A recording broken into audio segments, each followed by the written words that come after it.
Scenes may not be suitable for very young audiences. Parental guidance is recommended. Ang programang ito ay naglalabas ng sensitibong eksena at impormasyon. Striktong patnubay at gabay ng magulang ang kailangan.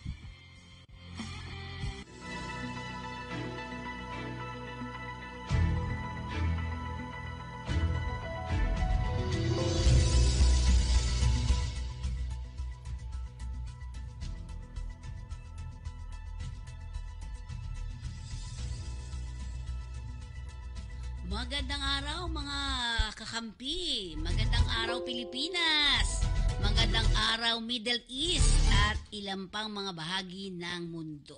Magandang araw po sa ating lahat. Sa ulo ng ating mga balita, apektadong Pinoy sa giyera sa Israel hanapin ayon sa Pangulo. Pagdukot sa ilang Pinoy sa Israel, kinukumpirma pa ng Philippine Embassy. Pagpasok sa Pinas ng bilyong pisong droga, iimbestigahan ng Kongreso. Pinas kinundi na ang pag-atake sa Israel. Chinoy timbog sa Peking 68 million robbery sa Quezon City. Meron naman tayong 5,200 barangay SK election bets na isyuhan ng show cause order sa Comelec. Okay. Manila Clock Tower Museum wagi sa kompetisyon. Wow, saan yan? Personal data ng PhilHealth members maaaring gamitin ng cyber criminals ayon sa NBI. Sa kabuuan ng ating mga balita, pinag-utos ni Pangulong Ferdinand Marcos Jr. sa Department of Migrant Workers at Overseas Workers Welfare Administration na hanapin ang lahat ng mga Pilipino sa Israel. Meron ba tayo niyan? Sige nga, pakita natin. Samantala, ang kautusan ni Marcos ay matapos ang strike na ginawa ng teroristang grupo ng Hamas sa Gaza Strip. Gaza Strip. Ayon kay Presidential Communication Office o PCO Secretary Chloe Garapil, patuloy na nakipag-ugnayan ng Philippine Embassy sa Tel Aviv at sa Migrant Workers Office sa Israel para masiguro ang kaligtasan ng mga Pinoy na naapektuhan ng kaguluhan sa naturang bansa. Ayon pa kay Garapil, the government is closely coordinating with the Philippine Embassy in Tel Aviv and the Migrant Workers Office in Israel to ensure that safety and welfare of Filipino affected in the ongoing conflict, ayon pa kay Garapil. Samantala sa pahayag naman ng Department of Foreign Affairs, Undersecretary for Migrant Affairs Eduardo C. de Vega, sa kasalukuyan ay wala pa namang naiulat na nasawi o nasugatan sa mga Pilipino at mas maayos silang kalagayan. Sa ngayon nila nasa maayos na kalagayan ng ating mga Pinoy. They are in touch with the Filipinos. So far, wala pang balitang casualty ayon sa paglalahad ni De Vega. Mayroon umano tayong halos 30,000 Pinoy sa Israel na karamihan ay kasambay at caregiver at marami sa kanilang nasa Tel Aviv, Haifa, mga 70 kilometers ang layo sa Gaza Strip. Habang nilinaw pa ni De Vega na ang naturang lugar ay hindi mismong nilusob ng mga terorista, subalit tumama ng konti dito ang missiles kaya patuloy ang kanilang pag-monitor. Lahat din umano ng mga Pinoy doon ay nag-aalala, subalit patuloy na sumusunod sa patakaran ng Israeli government at Pilipinas at nananatili rin silang stay at home kung saan malapit sila sa bomb shelter, kung saan lahat ng gusali sa naturang bansa ay mayroon nito. May mga bomb shells sila talaga sa ilalim. Nagbukas din ng Department of Migrant Workers ng hotline at mga Viber at WhatsApp hotline numbers na tatanggap ng tawag at tanong mula sa OFW at Pinoy community na nangangailangan ng tulong mula sa ating pamahalaan.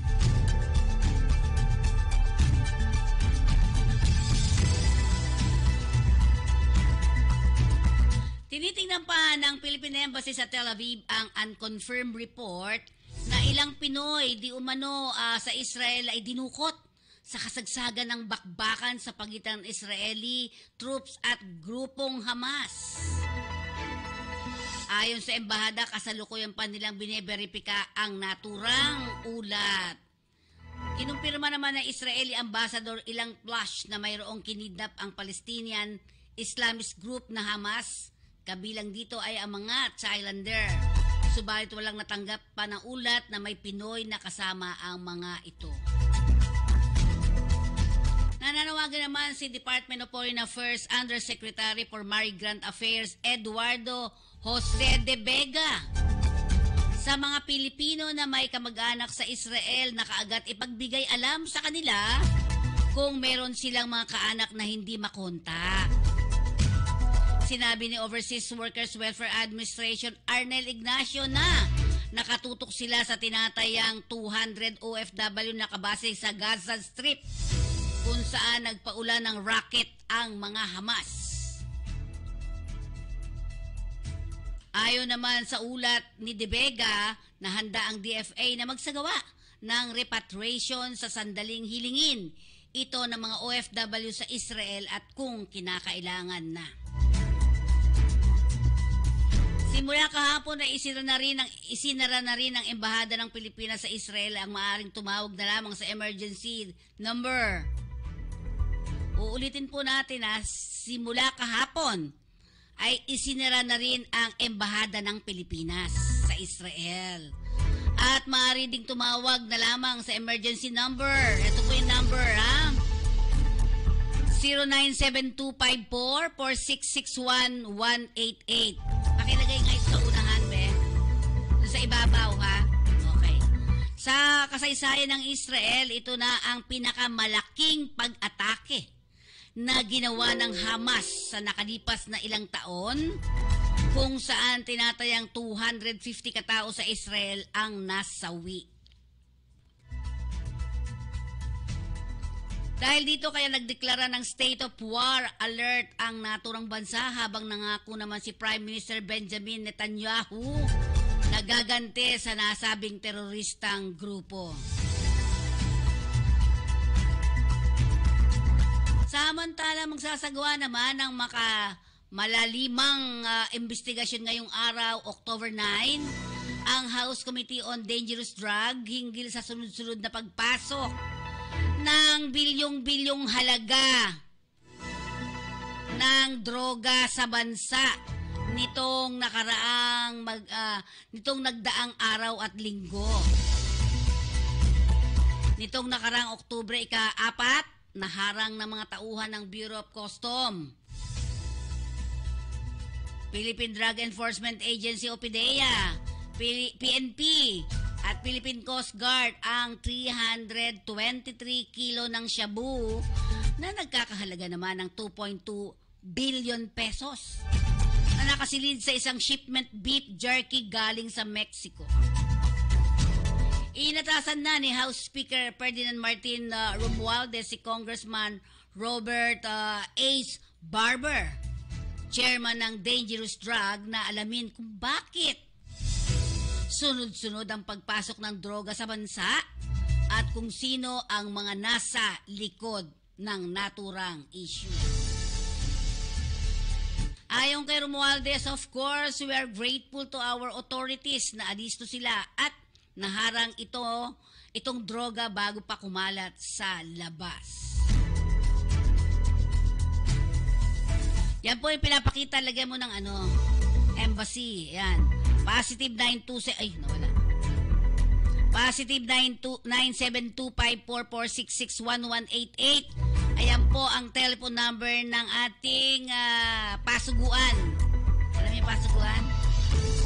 Yung ating embahada sa Israel.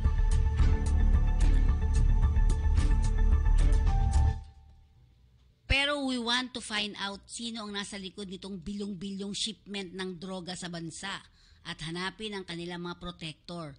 Yan ang dagdag na tinura ng ating Speaker of the House.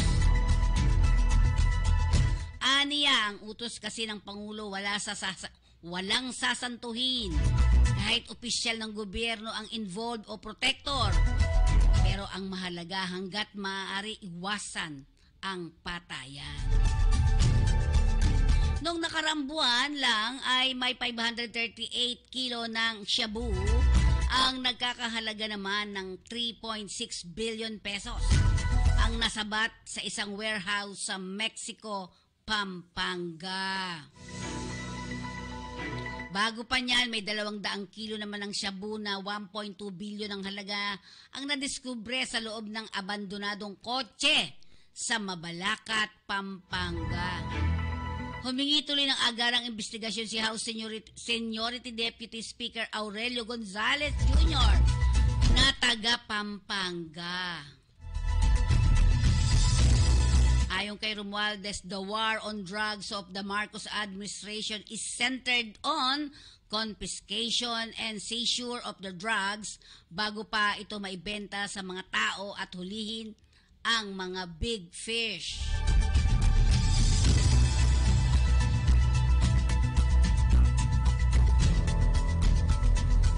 Samantala naman, nagpaabot ng simpatiya at pakikidalamhati si Pangulong Ferdinand Bongbong Marcos Jr. sa Israel para sa pamilya na nawalan ng kanilang mahal sa buhay. Kasama nito kami po sa Kakampi Online ay nakikisimpatya at nakikiisa po sa inyo dyan sa Israel. Yan. Para sa pamilya at nawalan ng kanilang mahal sa buhay sa nangyaring pag-atake sa Israel ng mga teroristang grupong Hamas. Kasabay nito sinabi ni Marcos na kinundina ng Pilipinas ang naturang pag-atake, lalo na sa civilian population. Sa pahayag ng Malacanang, ayon sa kanila, the Philippines condemns the attacks, especially against civilian population. Yan ang ipinahayag ng Malacanang. Naintindihan namin umano na ang bansang karapat-dapat ay isang bansa para protektahan ang kanilang kalayaan laban sa anumang pag-atake o pananakop.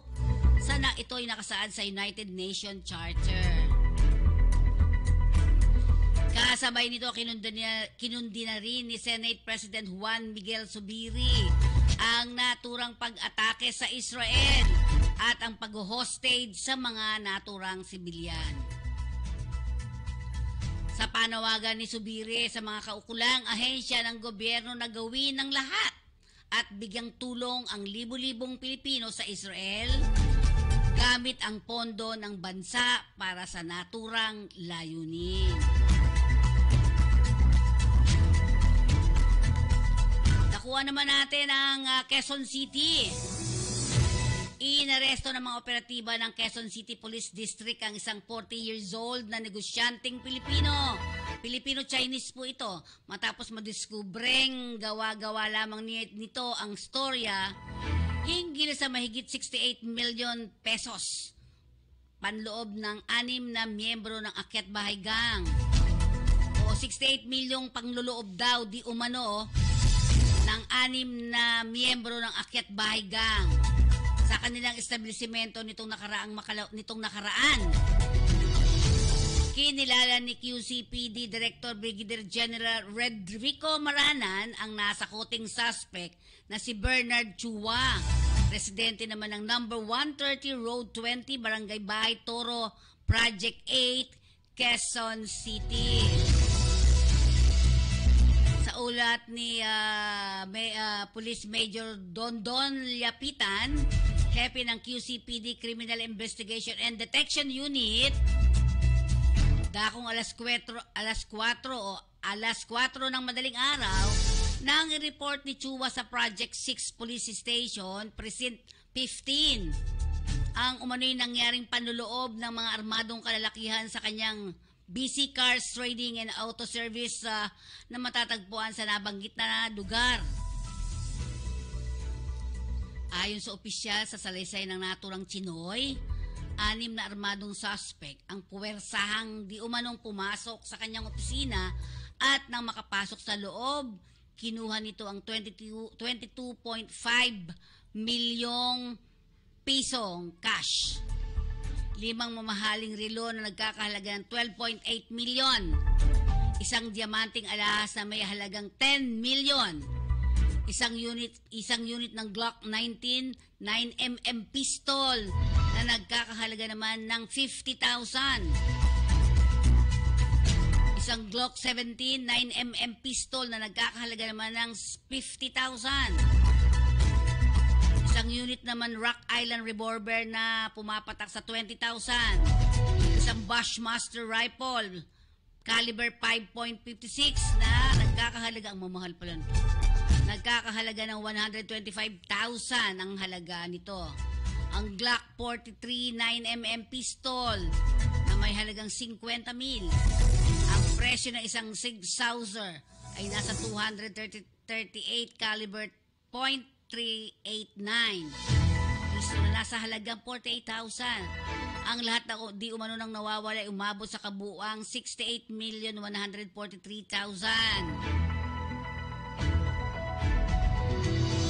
Ayon pa sa salaysay ni Chua ay mabilis na tumakas ang akyat bahay gang patungo sa hindi malamang destinasyon.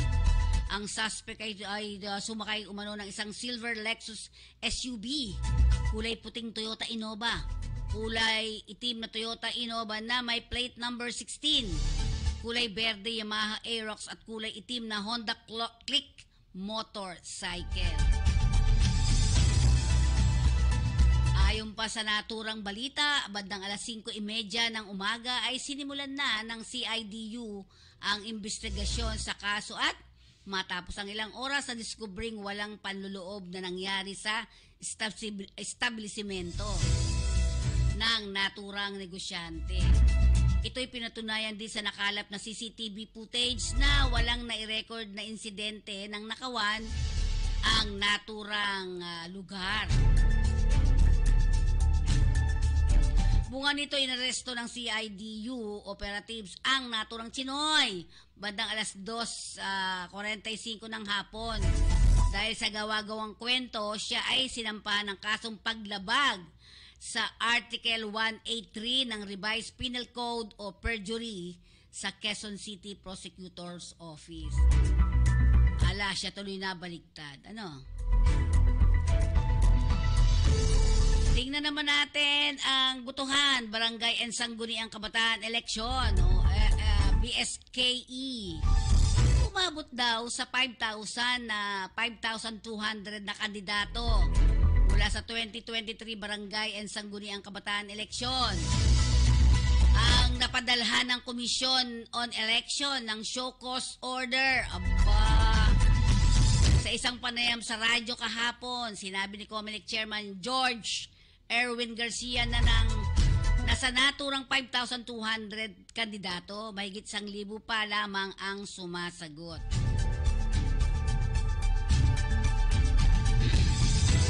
Base naman aniya sa kanyang initial assessment sa naturang 1,000 na sumagot sa show cause order, nasa 300 ang hinog na hinog para sa diskwalifikasyon.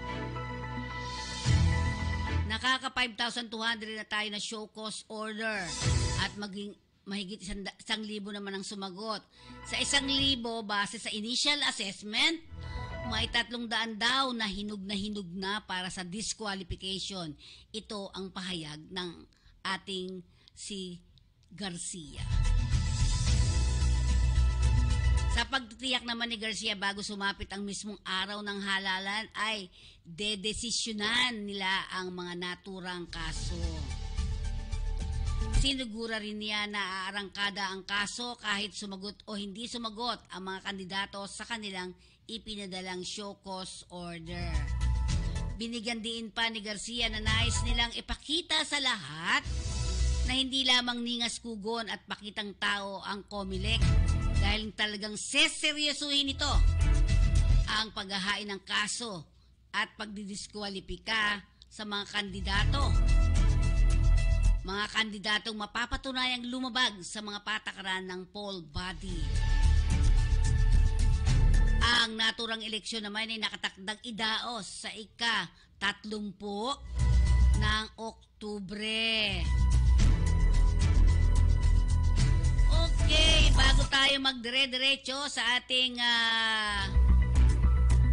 programa, tayo muna ay magpaalala mula sa ating himpilan. Sa ngalan ng pag-ibig, handa akong gawin ang lahat.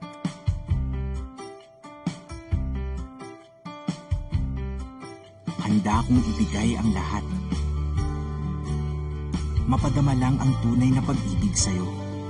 Kaya sa ngalan ng pag-ibig, tutuparin ko ang ating pangarap.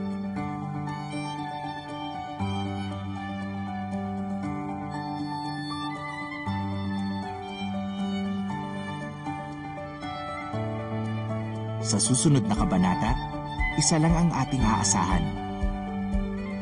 Ang Pag-ibig Housing Loan.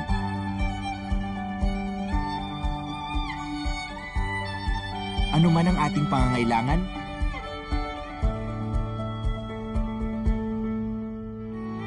may home loan na bagay sa atin.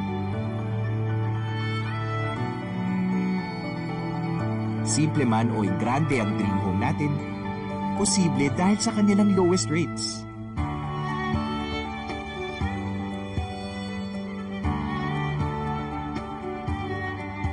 Pangmatagalan ang ating samahan dahil hanggang 30 years ang payment terms.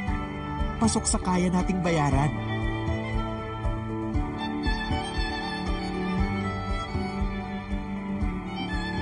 Para sa'yo, para sa akin, para sa pangarap natin. Lahat gagawin, lahat tatahakin. Sa ngalan ng pag-ibig, walang imposibleng pangarap.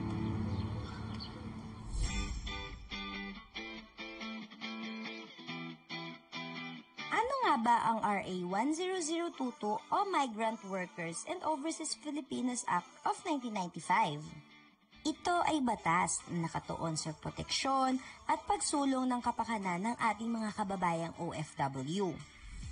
Bakit nga ba mahalagang malaman ng bawat manggagawang OFW ang mga ito? Dahil ito ay makakatulong upang malaman ng mga karapatan bilang isang manggagawa tulad na lamang ng mga sumusunod. Pagbabawal sa paniningil sa mga manggagawa ng illegal recruitment fees at iba pang panggastos. Malayang paghahanap ng trabaho at paghahanap ng mapapasukang hanap buhay. Karapatan sa laban panghimasok sa pansariling pananahimik. Karapatan sa pamamahinga at paglilibang. Confidentiality at pangangalaga sa mga personal na datos at impormasyon ng manggagawa. Alamin ang iyong bansang pupuntahan at pagtatrabahuhan. Karapatan sa diskriminasyon, malayang pagpupulong at pagsama-sama. Kaya kung ikaw ay may katanungan at nais na ireklamo tungkol sa iyong karapatan, maaaring dumulob sa tanggapan ng ahensya sa mga sumusunod.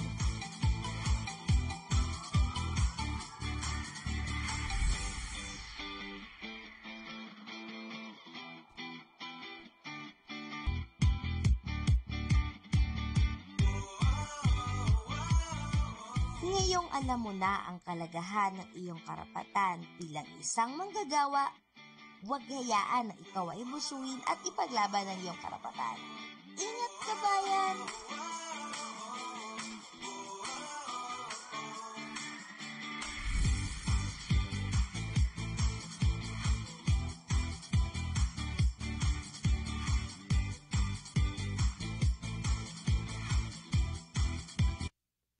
Okay, ang ating sincerity ay matatagpuan sa 6 na lugar dyan sa Kamaynilaan at Quezon City. Pwede siyang matawagan sa telephone number 8241-9990 and 8241-9972. At lagi po nating tatandaan, napakasarap ng mga pagkain dyan. Ito ay nagsimula pa noong 1956. Ito ay tinayo ng mga pamilya o pamilyang Uy. Yan. Diba? So meron din sila sa may Quintin Paredes. Yan, sa Binondo. Nandyan din ang Barawi Center, Barawi Street, Barangay Manresa, Quezon City. Meron din sila sa ground floor China Mall. At ganoon din naman sa Little Baguio, San Juan. Meron din sila sa Robinson's Magnolia and SM Mega Mall.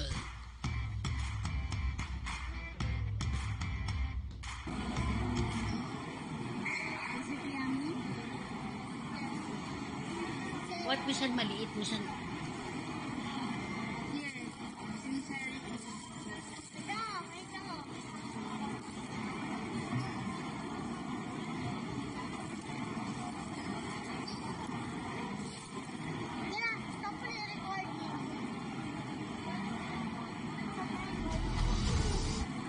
Okay, sarap ng Sincerity Restaurant. Na Sincerity, yon ang kanilang pagkain. Chicken, masarap dyan. Okay, next natin. Ayan, ang Absolute, ang ating purified drinking water. Distilled drinking water. Meron pang family pack. May 8 na nga yan 8 and 6 liters at meron din pang personal.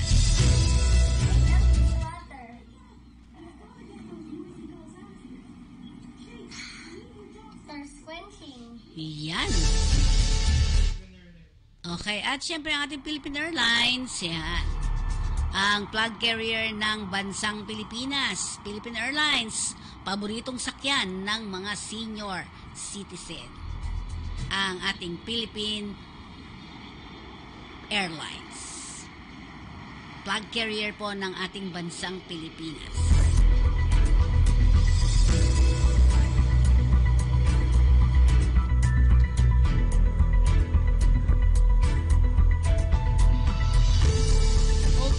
Balik tayo sa ating programa. Tandaan po natin ang Kakampi Online ay kasapi ng Philippine Online Broadcasters Association. Tinanghal na grand winner ang Manila Clock Tower Museum ng National Commission on Culture and Arts sa ginanap na MGM 2023 ABP Museum Competition. Tinalo ng kauna-unahang clock Tower Museum sa Pilipinas ang marami pang local government museum sa bansa. Sa naturang kompetisyon, ginanap nung Biyernes ika-6 ng Oktubre. Pumangalawa naman sa kompetisyon ang Cagayan Museum and Historical Research Center na nag-first runner-up habang second runner-up naman na ang Museo ng Makati. Nabatid ng Manila Clock Tower Museum na ginawa ito at matapos noong 1930 ay idinisenyo ng isang Pilipino neoclassical artist at architect na si Antonio Toledo. Samantala naantala ang formal na pagbubukas nito sa publiko dahil sa pandemic. Ngunit noong October 2022, formal itong inulunsad ni Manila Mayor Hani Lacuna bilang major tourist attraction at historic landmark at binuksan sa publiko. Tatagpuan ito sa Manila City Hall, Padre Burgos Avenue, Ermita, Manila at bukas mula sa Lunes hanggang Biyernes. Ganap na alas 10 ng umaga hanggang alas 5 ng hapon.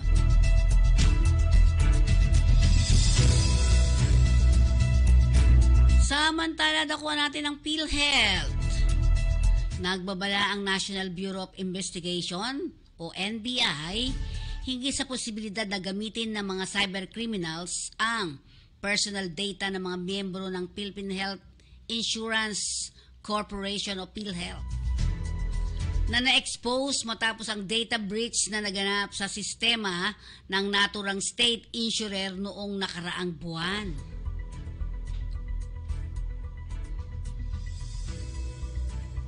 Kaugnay naman nito, pinayuhan ng NBI ang mga PhilHealth members na kaagad na i-update ang kanilang online credentials upang makaiwas dito.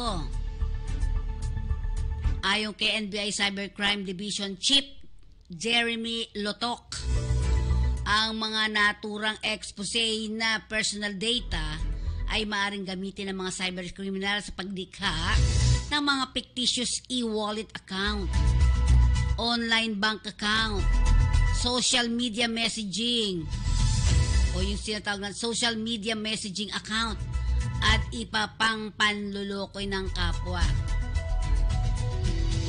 At dahil dito, aniya, i-update ka agad ang mga miyembro ng PhilHealth ang kanilang mga account at palitan ang kanilang mga password, email addresses, cellphone number at ibang detalye na naisumiti upang maiwasang mabiktima ng mga naturang kamalian na yan. Kasabay naman nagbabala si Lotok na ang mga uploaded PhilHealth data ay maaaring mayroon ding mga malisyosong payloads na nakakaapekto ng mga computer system at magdudulot ng karagdagang pinsala sa mga naturang biktima. Warning ng NBA official, ang pag-download ng mga ninakaw na datos ng walang otoridad ay maaari ring may legal na implikasyon sa ilalim ng Data Privacy Act. Matatandang kamakailan ay nabiktima ng Medusa ransomware attack ang sistema ng PhilHealth. At nang hindi ito magbayad ng $300,000 sa mga hackers ay in-upload ang ninakaw nilang datos sa isang website sanhinang upang mailantad ang mga ito sa publiko. Yan ang kabuuan ng ating mga balita sa araw na ito. Magpaalala muna tayo sa ating mga weather update natin.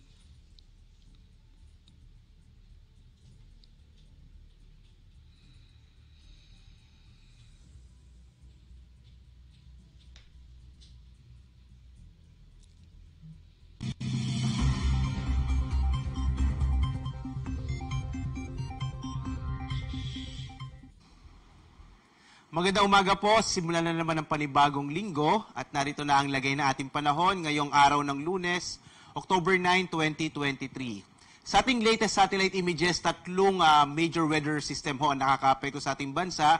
Meron tayong dalawang bagyo at isang low pressure area. Pero lahat ito ay nasa labas ng Philippine Area of Responsibility. Una ho, ito nga Typhoon Koinu, na dati itong si Jenny nung nasa loob ng PAR, nasa mahigit 800 kilometro ito kanluran ng extreme northern Luzon at hindi naman ito nakakaapekto sa ating bansa. Yung isa pa hong nasa kabilang dulo naman, sa kabilang silangang bahagi, yung severe tropical storm Bolaven na huling namataan mahigit 2,000 or halos 3,000 kilometro silangan ng Eastern Visayas. Hindi rin natin inaasahan na itong si severe tropical storm Bolaven, international name niya ho yun, ay papasok ng Philippine Area of Responsibility. Ang pinaka-monitor natin ngayon ay itong low pressure area na huling namataan na sa 1,415 kilometers silangan ng Eastern Visayas. Kasi posible in the next 24 to 48 hours ay pumasok ho ito ng Philippine Area of Responsibility. Bagamat yung pinaka-mga huling datos ho natin ang pinapakita, at least in the next 24 to 48 hours, medyo maliit pa yung chance ng maging bagyo. Kaya patuloy ho natin itong imo-monitor. Sa kasalukuyan, makikita nyo itong mga kaulapan na ito ay mula dun sa trough o extension nitong low pressure area. Kaya ngayong araw, yung Central at Eastern Visayas, kasama ang malaking bahagi ng Mindanao, makararanas ho ng medyo maulap na kalangitan na mas malaki ho yung tsansa ng mga pag-ulan, pagkinat, pagkulog. Samantala, sa lalabing bahagi ho ng bansa, itong Luzon at itong bahagi ng Western Visayas, makikita nyo walang masyadong kaulapan. Asahan ho natin ngayong umaga, posible medyo mainit yung panahon. Pero, nandun pa rin yung mga potensyal ng mga isolated o pulupulong pag-ulan, pagkinat, pagkulog. Kaya wag ho kayo magugulat kung meron pa rin tayong mga thunderstorms dito sa may bahagi ng Luzon at Western Visayas, bagamat wala ngang epekto pa yung trough o extension nitong low pressure area na ating binabantayan. Tingnan ho natin ito magiging lagay ng panahon sa Luzon. Makikita ho natin malaking bahagi nga ho ng Luzon ay makararanas ng mga isolated o pulupulong pag-ulan, pagkinat, pagkulog. Nangyayari ho ito sa hapon hanggang sa gabi, tumatagal na 1 hanggang 2 oras. Yung agwat ng temperatura sa lawag ay mula 24 to 32, dyan sa Baguio 17 to 23, habang sa Tuguegarao hanggang 34 degrees Celsius, sa Kamaynilaan naman hanggang 32 degrees Celsius ang mararanasang init, samantalang sa Tagaytay mula 22 to 30 degrees Celsius, sa Kalayaan Islands naman, 25 to 33 degrees Celsius. Sa Puerto Princesa, 25 to 33. Habang sa Legazpi, hanggang 33 degrees Celsius. Dito naman sa may bahagi ng Visayas, yung Central at saka yung Eastern Visayas, medyo maulap yung kalangitan na may mga tsansa ng mga pag-ulan, habang yung Western Visayas naman mga isolated o mga pulupulong pag-ulan, pagkulog ang maaring maranasan sa araw na ito. Yung agwat ng temperatura sa Iloilo ay mula 26 to 33 degrees Celsius, sa Cebu 25 to 32, habang sa Tacloban 26 to 33 degrees Celsius. Malaking bahagi naman ng Mindanao ang makararanas ng maulap na kalangitan na may mas malaking tsansa ng mga pag-ulan. Dulot pa rin yan ng trough o extension ng low pressure area. Ang agwat ng temperatura sa Zamboanga 25 to 33 degrees Celsius. Sa Cagayan de Oro hanggang 32 degrees Celsius, habang sa Davao ay hanggang 34 degrees Celsius. Wala naman ho tayong nakataas na gale warning, kaya maaari namang maglayag ho yung mga maliit sa sakyang pandagat at maliliit na mga bangka. Pero nagpapaalala pa rin tayo sapagkat pag meron ho tayong mga thunderstorm, posibleng biglang lumakas yung alon ng karagatan, bugso ho yan ng mga pagkilat pagkulog na maaring maranasan. Kaya sa mga kababayan ho natin na naglalayag, iba yung pag-iingat pa rin ho. At narito yung magiging lagay ng panahon sa mga susunod na araw. Makikita ho ninyo itong bahagyang Legazpi at Metro Cebu, medyo magiging maulap sa mga susunod na araw, habang sa Kamaynilaan pagdating ho ng Miyerkules o Huwebes, posibleng maging maulap din yung kalangitan. Inaasahan kasi natin, maging bagyo man o hindi, yung low pressure area na papasok ng Philippine Area of Responsibility, maaari pa rito magdala ng maulap na kalangitan, partikular na ho dito sa may bahagi ng Visayas at Southern Luzon, kasama na rin yung Kamaynilaan sa mga susunod na araw. Kaya posible ho ay medyo maulap yung kalangitan dito sa may bahagi po ng Southern Luzon, kasama na rin yung Kamaynilaan pagdating ho ng araw ng Martes hanggang Huwebes. Sa Kamaynilaan, ang agwat ng temperatura ay mula 25 to 33 degrees Celsius, sa Baguio 16 to 24, dito sa Legazpi ay mula 24 to 33 degrees Celsius, habang sa Metro Cebu 24 to 32 degrees Celsius, habang sa Metro Davao ay mula 24 to 33 degrees Celsius. Ang araw naman natin ay sisikat mamayang 5:47 na umaga at lulubog ganap na 5:41 ng gabi. At sundan pa rin tayo sa iba't iba nating mga social media platforms, gaya ng X, sa Facebook, YouTube, at sa ating website. Dito ho kasi natin nilalabas iba pang mga impormasyon, lalong-lalo na ho pagdating sa mga thunderstorm advisory, mga rainfall information, at kapag may nilalabas ho tayo ng mga heavy rainfall warning sa mga particular na lugar. So maaari po tayong bumisita o mag-subscribe sa ating iba't ibang mga social media platforms. At live na nagbabalita mula dito sa Pag-asa Weather Forecasting Center, ako naman si Obet Badrina. Maghanda po tayo lagi para sa ligtas na Pilipinas. Maraming salamat po. Salamat sa inyong panonood.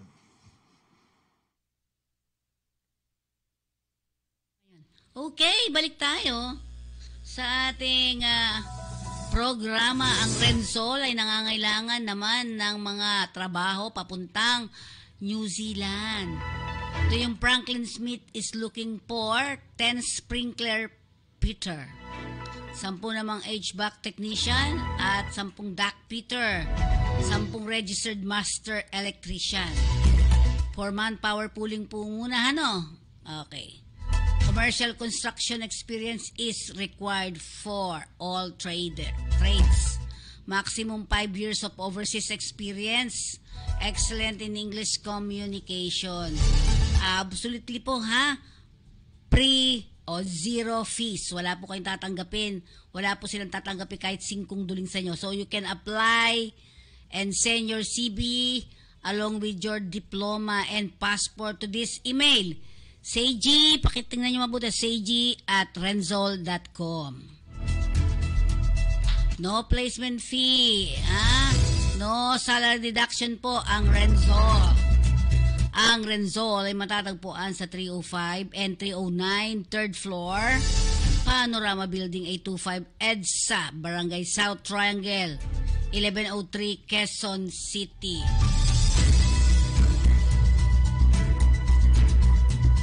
Okay, Renzol pa rin.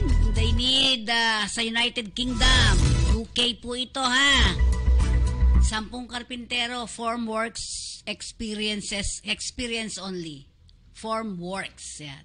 10 namang rebar worker, civil workers and steel fixer. 10 namang TIG and arc welder.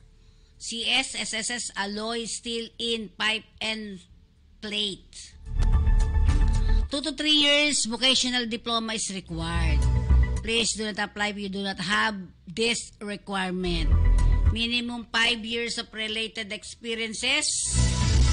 Good in English communication skills. Naka-IELTS kayo for 4.0 and above. 5 years of related experiences and good English communication. You can apply for CJ at rensol.com. Ulitin lang natin, nasa 305 and 309, third floor, Panorama Building, 825 EDSA, Barangay South Triangle, 1103.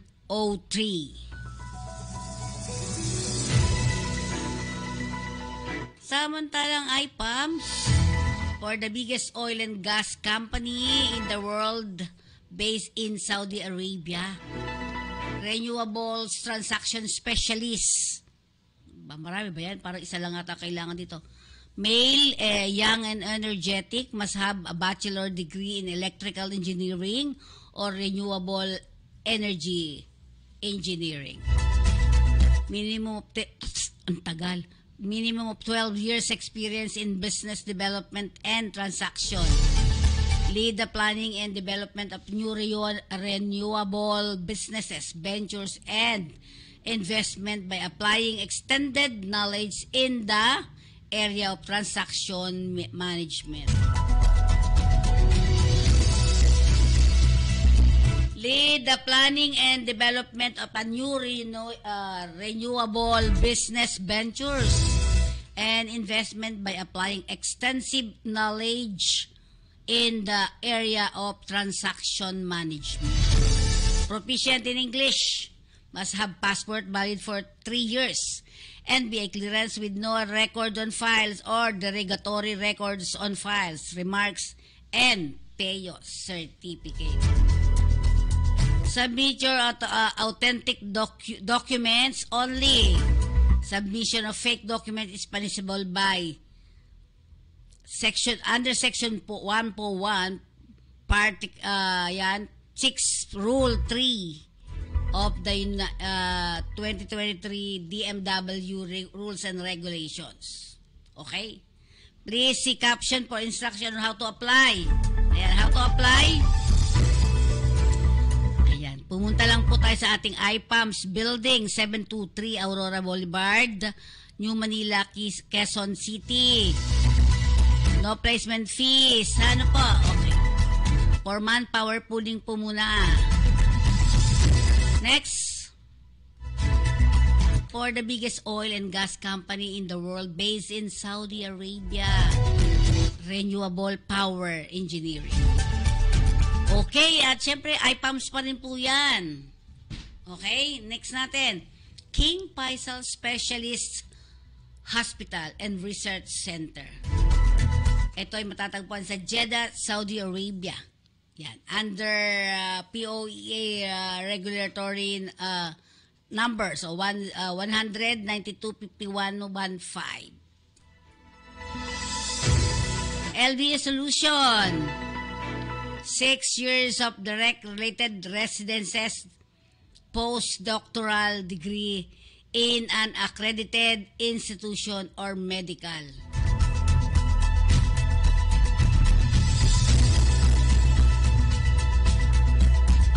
Saan mag-apply? Ito po, yan.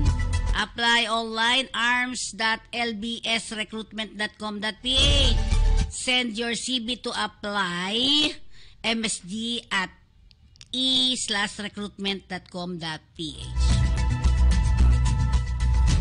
Ang LBS Recruitment Solution Corporation ay matatagpuan sa M3, M5, 300 to 302, 304, and 401. Sa number 610, Gotchanco Building, TM Calao Street, corner Maria Orosa Street, Ermita, Manila. Next natin. Wala tayo sa pera doon. Okay, pupunta lang doon sa kanilang mga website. Okay? At samantala kailangan nila ng mga cleaner, di ba? Iyan, ang Delta Beer, they need 100 female cleaners in Saudi Arabia. Delta Bureau Overseas and Job Placement and General Services, wala rin po itong placement fee ha. Nasa Unit 2D, second floor, Miramonte Building, 53 Senator Hill, Puyat Avenue, Corner Rojas Boulevard, Pasay City. Ang landmark, Camel Appliance, Buendia, Pasay. Buendia, Pasay City, next to Shell Gas Station, Buendia. The owner, Margie Socorro Sacorte. Contact 6392-7678-74 and 54. Ha? Okay, ating kapirahan for today. Ayan. Ang ating kapirahan ay pumapalo sa 56.82 centavos. 56 pesos and 82 centavos. Yan ang ating US dollar. Ang ating euro ay nasa 60 pesos and 02.02 centavos. O 60 pesos talaga siya. Ang British pound ay pumapalo naman sa 69 pesos and 42 centavos. Ang Australian dollars naman ay 36.18 centavos. Ang Canadian dollar is 41 pesos and 64 centavos. Singapore dollar ay 41 pesos and 57 centavos. Swiss franc, 62 pesos and 52 centavos. Ang Malaysian ringgit, 12 pesos. And of course, ang Japanese yen, tumas ng konti, 0.3810. 3810. Okay, magpaalala muna tayo sa ating himpilan.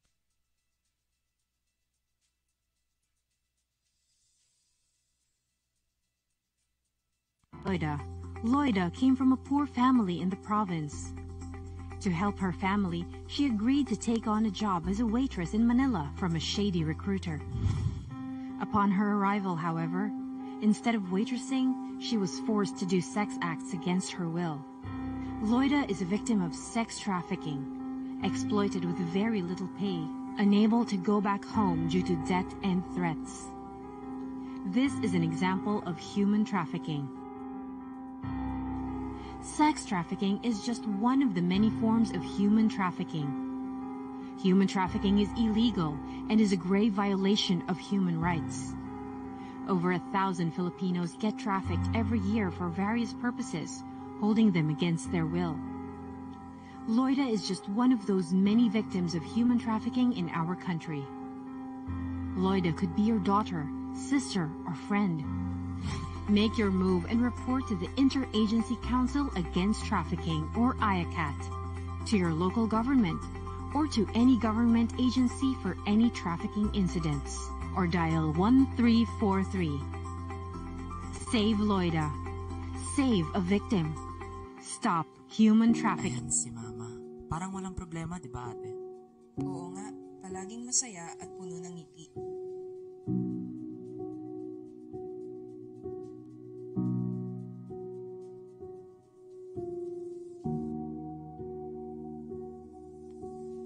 Pero ang hindi nila alam, Ay handa siyang gawin ng lahat.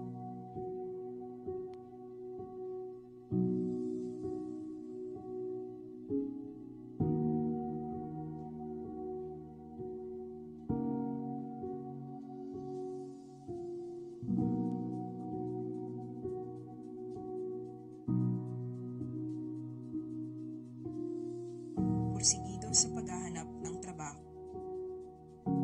Kahit lumapit sa patalim.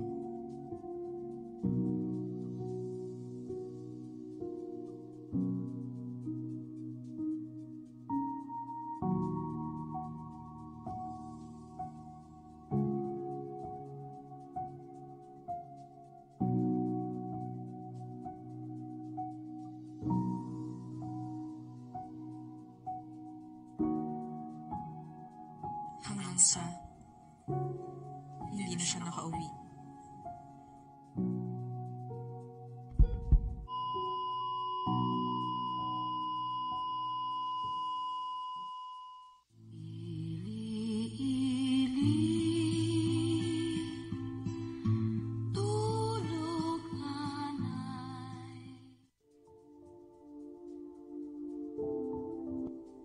walang sino man ang may karapatan sa iyong katawan, sapagkat ito ang iyong kayamanan.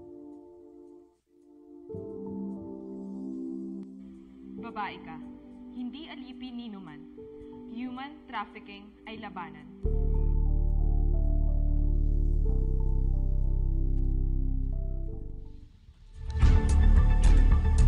So, babalikan lang natin uli ito yung embahada natin na pwede nyo tawagan sa Israel. Yan. Telephone number, positive 972-544661-188.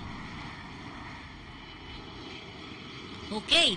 So, lagyan mo yan ng caption dyan, ha? Kunin mo na yung number na to, ha? O, muli po, ito ang inyong likod, Fenny Codemos, para sa ating kakampi online. Balitang Halian. Ang kakampi online ay kasapi ng Philippine Online Broadcasters Association. Sige, 77 days na lang po, araw na lang ng Pasko. At syempre, of course, ang ating taunang selebrasyon ng ating Gawad Parangal.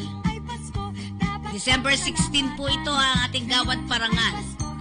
Of course, binabati natin ang ating mga kaibigan, mga kakampi, mula kila Juby, okay na yun. Mula kay Juby Naldosa Cosca, Mila Lapus, Arthur David Opiniano, Riza Nicodemus, Jana Cristel Manzano, Diana Pineda Manzano, Arnel Cantoria, Judah Benhar Cantoria, hello po. RB Supnet, Elena Acepcion, Nelly Soto, Salve is watching right now. Hello po, Miss Fe, shout out from nasa Plaridel, Bulacan daw siya. Yan. Nova Season, Teresita Cruz, Tedeca Sonora, Jackson Mariano, Adrian Aaron Briseño ng Singapore, Marcia Sadico, and Nova Season. Muli po ito yung lingkod Fenny Codemos para sa ating Balitang Halian.